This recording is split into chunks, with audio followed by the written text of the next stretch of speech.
네, 오늘 종료주일에 우리에게 주시는 말씀은 누가복음 23장 32절부터 39절부터 43절까지 말씀입니다.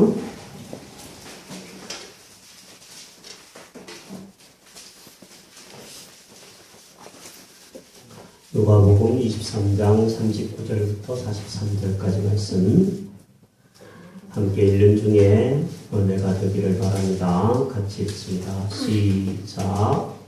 갈릴리 낙자 중 하나는 비방하여 이르되 내가 그리스도가 아니냐 너와 우리를 구원하라 하되 하나는 그 사람을 꾸짖어 이르되 내가 동일한 종교를 갖고서도 하나님을 두려워하지 아니하느냐 우리는 우리가 행한 일에 상당한 보응을 받는 것이니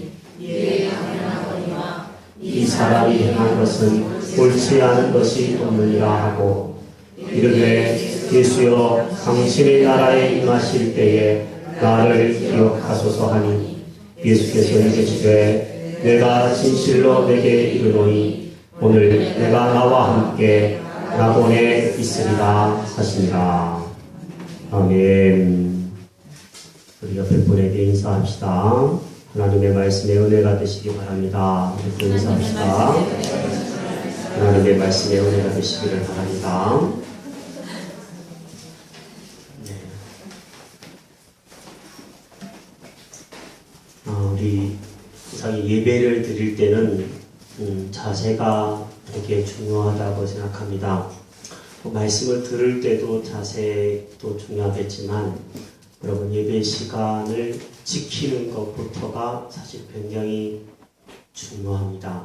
이게 마음 자세의 부분이기 때문에 예배는 5분 전에 적어도 오셔서 기도로 준비하시는 만큼 여러분에게 은혜가 되어질 줄로 압니다. 앞으로 우리 교회 식구들이 더 늘어날 거잖아요. 참 믿음이 그렇게 없어서 어떻게 앞자리부터 오세요. 앞으로는 자리가 없으면 서서 예배를 드려야 될지도 몰라요. 사람들이 참 믿음이 네, 제가 의자를 더 준비를 하려고 지금 생각 중에 있는데 오늘 이번 주일에도 우리 성도들이 여러 가지 사정상에 출타한 식구들이 많은데 다음 주일 부활 주일에는 분명히 자리가 모자랍니다. 빨리 오셔서 해주셨으면 좋겠고 이렇게 식구가 좀 더 생기니까 나 한 번 빠져도 되겠지 이런 마음은 정말 좋지 않은 마음입니다. 함께 예배 드리면서 우리가 서로에게서 영적인 유익들을 더욱더 받아 나가셨으면 좋겠습니다. 오늘은 종려주일입니다. 종려주일이라고 하는 것은요, 예수님이 예루살렘에 십자가를 지시기 위해서 입성하신 날을 기념하는 주일입니다. 이스라엘 백성들이 종려나무 가지를 꺾어서 흔들었다고 해서 종려주일이라고 그럽니다. 이 종려나무 가지는 기쁨, 승리, 이런 평화, 이런 것들을 상징하는 나뭇가지입니다. 그래서 그것을 흔들면서 호산나라고 외쳤습니다. 호산나는 주여 우리를 구원하소서 이런 뜻입니다. 그러니까 우리의 왕으로 오십시오. 이런 것이 호산나이고 종려주일은 바로 그것을 기념하는 날입니다. 예수님은 십자가를 스스로 아시면서도 선택을 하셨습니다. 우연히 십자가를 지신 것이 아니라 하나님의 뜻인 줄 알고 스스로 고난의 길을 선택하시면서 사셨습니다.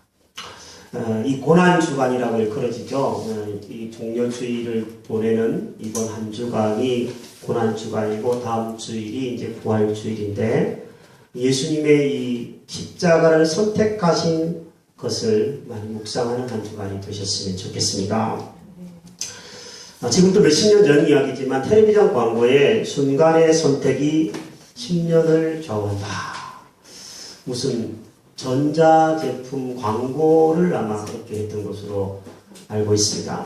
되게 유명한 말이 되었죠. 뭐 전자제품 회사 광고였는데 그래서 많은 말들이 나오더라고요. 순간의 선택이 평생을 좌우한다. 그래서 남편 잘 만나야 된다. 뭐 이런 얘기도 하고 그런 얘기를 하던데 저는 오늘 순간의 선택이 평생도 아닌 10년도 아닌 영원을 좌우한 한 사람에 대해서 여러분과 함께 살펴보려고 합니다. 2000년 전 갈보리 언덕에 십자가가 세워졌을 때 예수님은 2명의 행악자와 함께 십자가에 못 박히셨습니다. 십자가가 3개가 섰다라는 것이지요. 예수님이 가운데 십자가를 지셨고 오른쪽과 왼쪽에 십자가를 진 2 행악자가 있었는데 그런데 이 2명의 행악자는 결과가 완전히 달라졌습니다. 한 사람은 그날 예수 그리스도를 통하여서 낙원, 천국에 이른 사람이 되었고요. 한 사람은 그냥 그대로 십자가에 버려지는 인생이 되고 말았습니다. 과연 이 2 사람은 똑같이 예수님과 함께 십자가를 졌는데 똑같이 죄인이었는데 행악자였는데 어떻게 이렇게 한 사람은 낙원에 한 사람은 영벌에 떨어지는 엄청난 차이를 낳게 되었을까? 우리 본문에서 그 해답을 찾을 수 있다고 생각합니다. 첫 번째 그 차이점은 자신이 죄인됨을 깨닫고 회개했느냐 그렇지 않느냐의 차이 때문에 이들은 갈라졌습니다. 한 행악자는 십자가 위에서 예수님을 비방합니다. 39절에 보면 나오죠.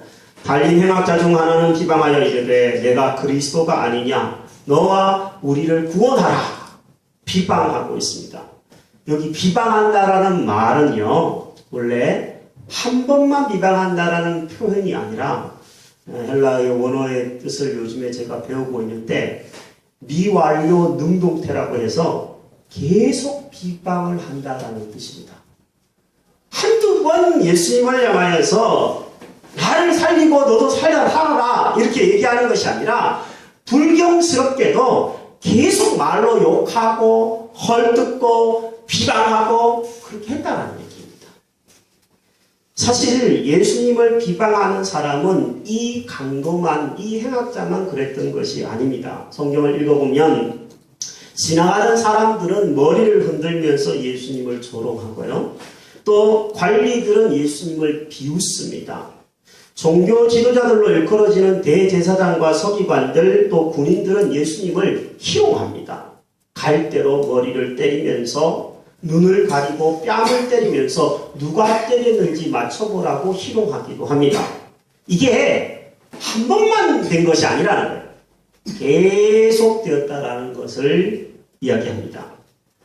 보통 사형장에서 죽어가는 사람들의 이야기를 우리가 책이나 뭐 이런 이야기를 들어보면요, 그 사람들은 아주 발악을 한다고 그러죠. 특히 교도소에서 사형수를 섬겼던 박효진 장로님이라고 하는 분이 있는데 그분이 쓴 책을 내가 옛날에 읽어본 적이 있었어요. 근데 대부분의 사형장으로 끌려가면서 사람들은 막 소리를 지른대요. 뭐라고 소리를 지르냐면 나 억울해 그러면서 소리를 지르고요. 나 잘못한 게 하나도 없어 그러면서 소리를 지르다가 나중에는 뭐라고 그러냐면 무조건 삭삭 빈답니다.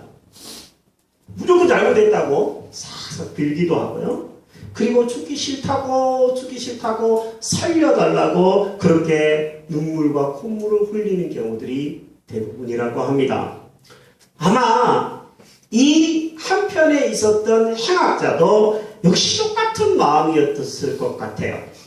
그런데 이 행악자는 정말 자신이 죄인됨을 깨닫지 못하고 마지막까지도 예수님을 비방하는 것에서 그치고 있다는 것이 참 안타까운 일입니다. 마태복음과 마가복음을 읽어보면요, 이 비슷한 성경 구절에서 누가복음과는 좀 다르게 기록이 되어 있습니다. 어떻게 기록이 되었냐면 이 강도가 함께 십자가에 못 박힌 강도들이 서로 같이 욕을 하는 것으로 마태복음과 마가복음에는 기록이 되어 있습니다. 누가복음 우리가 읽었던 부분과 다르다라는 거예요. 성경을 읽다가 이런 부분을 만나면 여러분, 이 성경이 틀린 건가? 뭐 이런 생각들을 할 수도 있는데 성경은 그렇게 해석하면 안 됩니다. 신문 기사를 본다면 예를 들어서 조선일보에서 난 기사가 있고 국민일보에서 난 기사가 있고 중앙일보에서 난 기사가 있으면 똑같은 사건을 기록할 때도요 조금씩 다릅니다. 그걸 합쳐보면 그 기사가 바르고 더 풍성한 것을 알 수 있듯이 성경에서 조금 차이가 있는 부분들은 합쳐서 해석을 할 수 있으면 더 풍성하게 이해할 수 있습니다. 자, 이 합쳐서 얘기해보면 이런 얘기죠. 이 왼편에 있었던 강도라고 한번 지칭해 보겠습니다. 왼편에 있었던 이 행악자는 처음부터 끝까지 예수님을 계속 비방을 했다라는 얘기겠죠. 그런데 한편 행악자는, 오른편에 있는 행악자라고 합시다. 이 행악자는 하나님을 두려워하지 않느냐라고 왼편에 있는 행악자를 꾸짖으면서 우리는 우리가 행한 일에 상당한 보응을 받는 것이다 라고 하며 자기 자신이 죄인된 것을 나중에서야 고백했다라는 이야기가 됩니다. 왜 이렇게 변했을까요? 이 사람은, 오른쪽에 있는 강도는 왜 자신이 죄인됨을 깨달았을까요? 저는 한번 상상력을 동원해서 생각해 보았습니다. 아마 오른쪽에 있었던 강도도 처음에는 예수님을 향하여 비방하고 나랑 똑같이 십자가에 못 박히는 저 사람은 큰 죄를 범하였을 것이다 정죄하고 그랬을 것입니다. 하지만 가까이에서 예수님을 지켜보니까 예수님의 모습은 자신들과 너무나 다른 거예요. 보통 십자가를 지는 고통은 세상에서 어떤 고통보다도 가장 극악해서 욕을 하거나 아니면 다른 사람을 비방하거나 아니면 살려달라고 그러거나 이러는데 예수님이 하신 말씀은 이런 말씀이었어요. 아버지, 저들을 용서해 주십시오. 저들이 자기가 하는 일을 알지 못합니다. 이런 이야기를 하고 있으니 예수님을 보면서 이 사람은 저 사람은 분명 나와 다르다. 저 사람은 분명 나와 달라도 너무나 다른 존재다. 저 사람은 혹시 죄가 없는 상황에서 십자가를 지는 것은 아닐까 생각했을 것이고 그 속에서 신적인 권위를 느끼면서 자신의 죄인됨을 더 깊이 깨닫게 되었을 것입니다. 이 죄인이 결국에는 그것을 깨달고 나서 나중에 자기 행동을 말을 변화시켜서 내가 죄인이고 합당한 벌을 받고 있다는 것을 고백하게 되었을 것입니다. 저는 이 본문에 왼쪽에 있는 행악자가 계속 비방하는 모습을 보면서 본문을 많이 묵상해 보게 되었습니다. 여러분, 역사를 보면요, 언제나 주의 교회는 계속 비난의 대상이었습니다. 주의 교회뿐만 아니라 성도들, 교회 다니는 사람들은 계속 비난의 대상이 되고 있습니다. 여러분, 요즘에도 마찬가지입니다. 인터넷에 들어가 보기만 하면요, 교회를 욕하는 글들이 정말 너무너무 많이 또 돌아다니고 있습니다. 작은 일부터 큰 일까지 다 그래요. 교회 목사는 이미 인터넷상에서는 목사가 아닙니다. 그야말로 그냥 술안주감으로 올라와 있는 한 마리 생선에 불과한 것 같다는 느낌을 받을 때가 있습니다. 살인적이다라는 생각들이 들 때가 많아요. 교회도 그렇고요. 성도님들도 그렇습니다. 누가 누구라고 말할 것 없이 교회가 계속 그러한 취급을 받고 있는 것이 오늘 우리의 현실입니다. 여러분, 오늘 교회를 다니는 우리는 어떻습니까? 우리는 성도인데 우리는 분명 저들과 달라야 할 것인데 지금까지 우리는 어떤 모습으로 교회에 대해서 이야기하고 말하고 그렇게 했습니까? 저는 이 본문을 가만히 생각해 보면서 묵상하는 중에 집사님 한 분의 이야기를 듣게 되었어요. 이틀 전에 이제 전도를 하다가 집사님에게 들을 이야기입니다. 집사님은 건물 청소와 관리를 하시는 분이신데 건물 청소와 관리를 담당하는 세입자 중에 한 여자분에 대한 이야기를 하시더라고요. 근데 여자분이 세금을 잘 못 내고 있어서 세금을 좀 내달라고 얘기했더니 화를 내더래요. 돈이 없다라는 얘기죠. 화를 내는 까지는 괜찮았는데 그 다음에 뭐라고 얘기를 하냐면 이제 내가 교회를 나가는데 다니는 사람인데 목사님이 내가 경제적으로 이렇게 힘든 것은 목사님 앞에 교회 앞에 11조를 하지 않았기 때문입니다. 11조를 내시면 형편이 좋아질 겁니다. 목사님이 이렇게 문자를 냈다는 거예요. 집사님이 그 얘기를 듣는데 진짜요? 이렇게 반응할 수도 있겠죠. 진짜요? 그런 교회가 있어요? 이렇게 반응할 수도 있지만 집사님은 이렇게 반응을 하셨대요. 목사님이 그랬을 리가요. 문자를 보냈으면 문자 메시지가 있을 것인데 문자 메시지를 한번 보여주시겠어요? 이렇게 반문을 했다는 거예요. 근데 여자분이 전화기를 집에다 놔두고 왔다고 문자를 보여주지 않더래요. 그런데 그 순간에 갑자기 전화가 울리더랍니다. 그 여자분의 전화가 데레링 울리는 거예요. 거짓말이 들통난 거죠. 전화를 받고 끊은 상황에서 문자를 다시 보여달라고 그랬더니 이 여자분이 하는 말을 바꾸더랍니다. 그 문자 지웠지 아직도 가지고 있겠냐고. 이렇게 말을 바꾸더래요. 자, 이 이야기를 추론해보면 이 여인분이 교회를 다니는 것은 사실인 것 같아요. 목사님도 알고 11조를 아는 거 보니까. 근데 이 여인분의 교회 목사님이 11조를 하라고 문자를 보낸 것이 사실입니까? 사실이 아닙니까? 사실이 아닐 가능성이 훨씬 많습니다. 제가 아는 목사들은 전화해가지고 문자해가지고 11조 하라고 그러면 복 받는다고 얘기하는 사람이 제가 아는 목사들은 아무도 없어요. 그렇게 이야기하는 사람이 만에 한 명 있을지라도 여러분이 교회의 성도라면 목사님이 무슨 사정이 있겠지. 분명히 교회에 무슨 어려운 일이 있겠지. 이렇게 감싸 줄 수 있는 정도의 아량이 있다면요. 그 교회의 성도들과 그 교회의 분위기는 분명히 좋으리라고 저는 생각합니다. 하지만 거기에 반해서 진짜 목사님이 그랬어? 하면서 같이 목사님을 욕하거나 같이 교회를 욕하거나 그렇게 시작하면 끝이 없는 것이 사람의 말입니다. 다행히 이 집사님이 그분에게 그럴 리가요. 목사님이 그럴 리가요.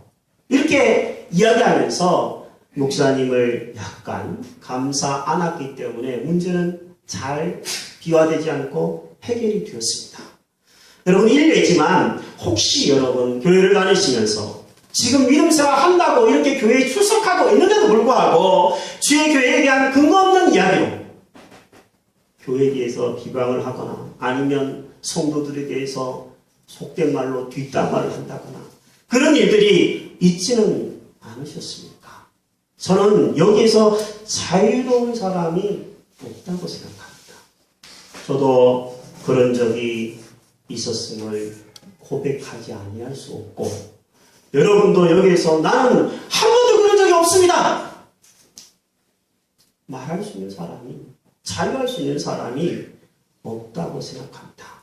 그렇다면 우리는 이 행악자들처럼 똑같은 범죄자들입니다. 똑같은 죄인들이고 똑같이 하나님 앞에 회개해야 될 죄악을 가지고 있는 사람들이라고 생각합니다. 주의 교회는 누가 심판하는지 아십니까? 하나님이 심판하시는 겁니다. 목사가 잘못하면 누가 때리실까요? 성도님들이 멱살 잡고 끌어내리지 않아도 참 그런 교회가 우리나라에 있어서 참 안타까운데 하나님이 알아서 처리해 주십니다. 여러분 제가 잘못하는 것이 있으면 기도해 주시기를 바랍니다.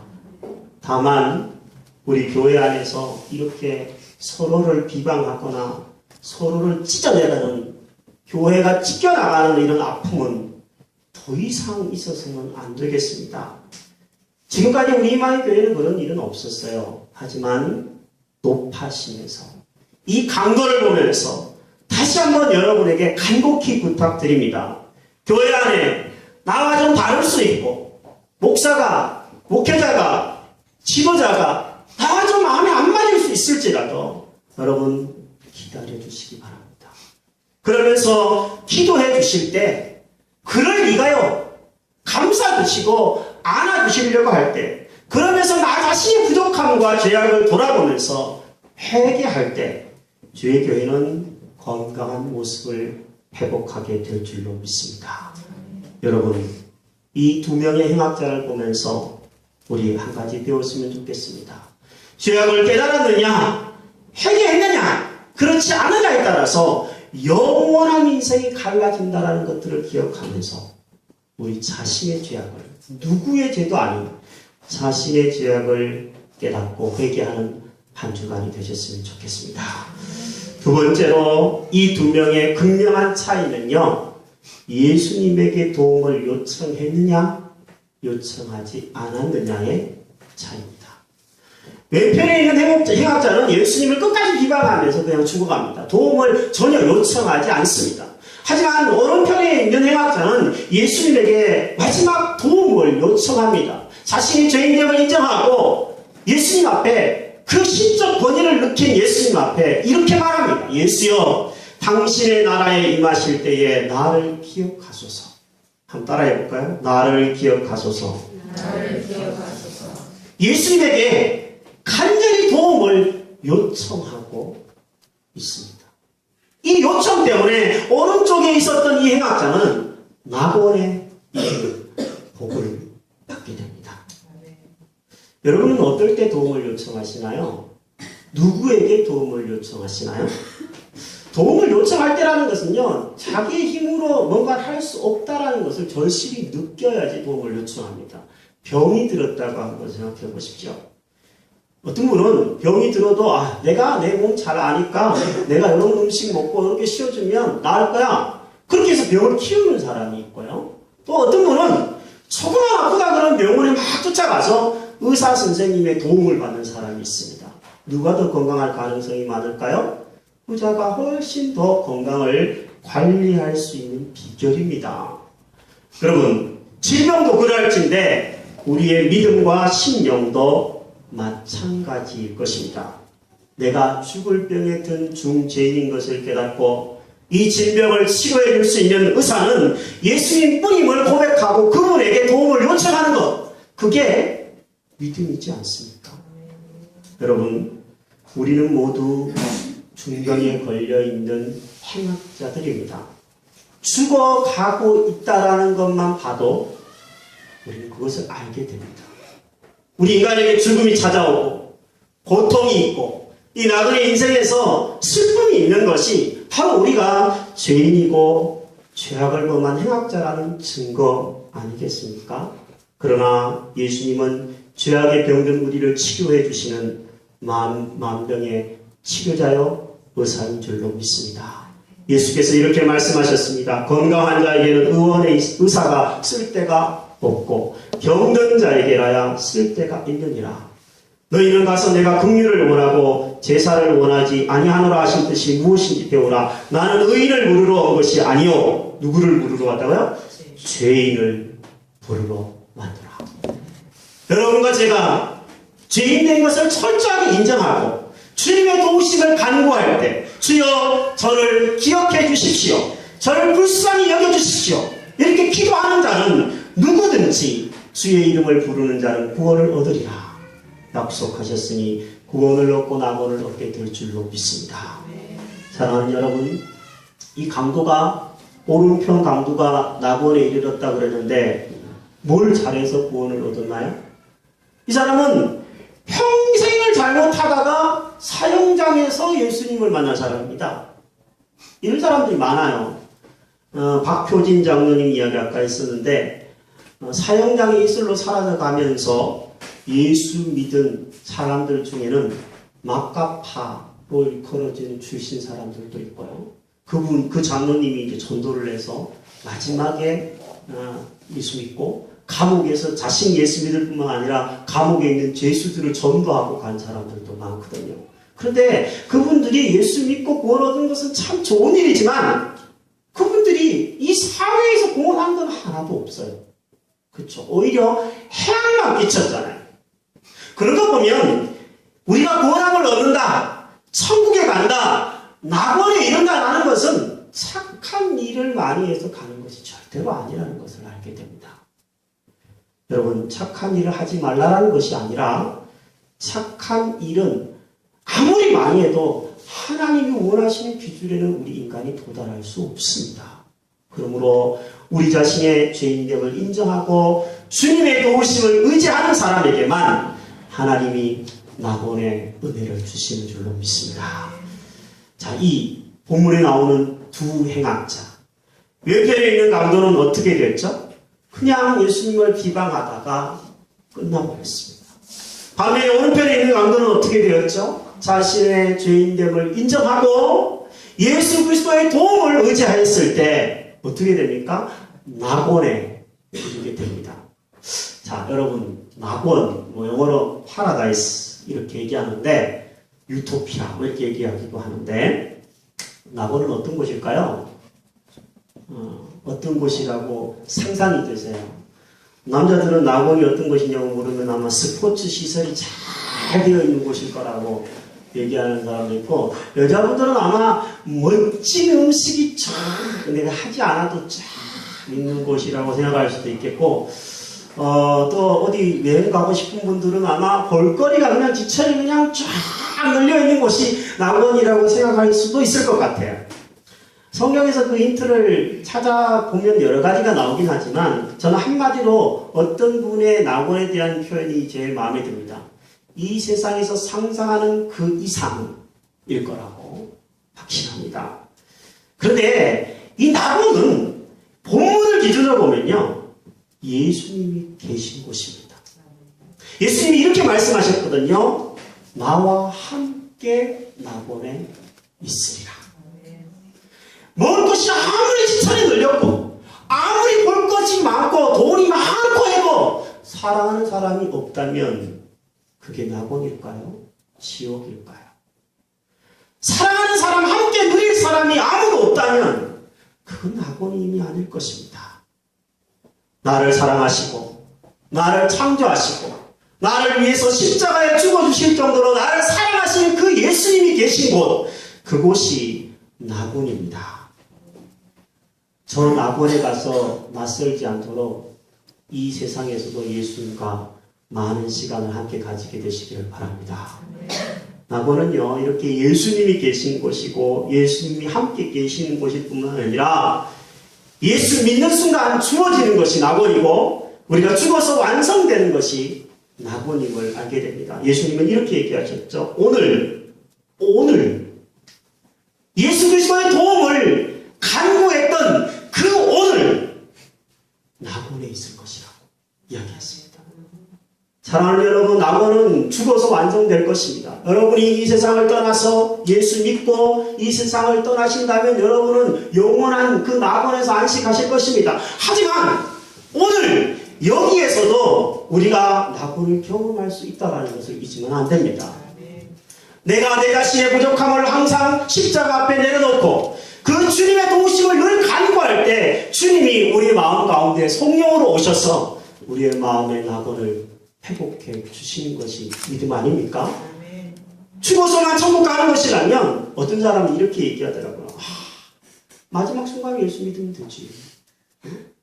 죽기 직전에 꼴까닥 하기 전에 그때 예수 믿으면 되지. 그래서 이 우표 강도를 봐라. 이 사람 정말 경제적으로 예수 믿었다.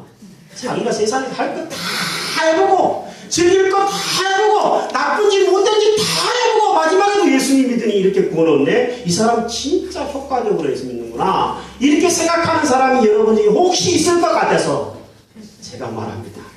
이 사람이 효과적으로 경제적으로 예수 믿었나요? 아니에요. 거꾸로 한번 생각해 보면 돼요. 이 사람이 일찍 예수를 믿었으면 이렇게 십자가에 못 박힐 정도의 고통스러운 죽음을 맞았을까요? 안 맞았을 것 같아요. 이 사람이 일찍 예수를 믿었으면 이렇게 아슬아슬하게 마지막 순간에 겨우 구원을 얻었을까요? 아닐 것 같아요. 이 사람이 천국은 갔겠지만 이 사람이 천국에서 누릴 상급이 있을까요? 저는 없다고 생각해요. 해놓은 게 없으니까요.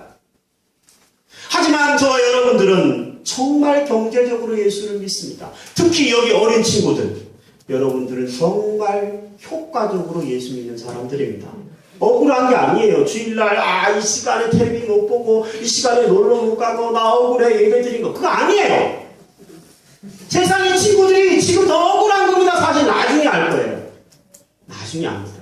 여러분 일찍 아는 거니까 여러분들은 지금 하늘에서 황금을 쌓는 길이고 쌓아놓고 있는 것이며 이 세상의 복을 세상에 줄 수 없는 그 평안을 받아 누릴 수 있는 기회를 얻고 있기 때문에 여러분과 저가 훨씬 더 효과적으로 예수 믿고 있는 줄로 압니다.